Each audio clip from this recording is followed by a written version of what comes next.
કેમ ગુસ્સામાં છું? નતું ખવાતું તો શું લેવા લીધું? અલ્યા પણ લીધું તો લીધું, ના ખવાયું તો મૂકી દીધું. તો હું એ જ કહું છું, ભરવાની ખબર ના પડતી હોય તો શું લેવા આટલું બધું બગાડીએ? અરે ઘરવાળાને તકલીફ નહીં, તને શું તકલીફ પડે છે ભાઈ? પણ ખબર પડે કે નહીં કે આપણે કેટલું ખાવું છે કેટલું નહીં? આ તમારા જેવા લોકોએ કેટલો બગાડ કર્યો છે.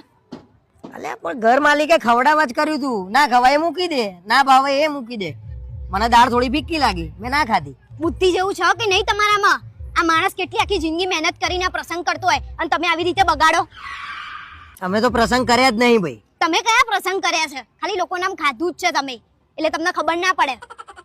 વાહ ભાઈ વાહ, આજે બગાડ કર્યો એમ જ જો તું મારા ઉપર બગડીશું એ. પણ ખબર પડે કે નહીં આપણને? અને મેં એકલા એ કર્યો છે, જોતો ખરા કેટલા લોકોએ એટલે બગાડ્યું તો છે. કહું છું, તમારા જેવા લોકોએ કેટલો બગાડ કર્યો છે. મગજ નહીં હોય એ લોકોનામાં? કેટલું ખાવું છે કેટલું નહીં? 2 પૂરી ખાવાની હોય તો 2 જ લેવાની હોય, 4 ના લેવાની હોય. અલ્યા પણ લીધું તો લીધું.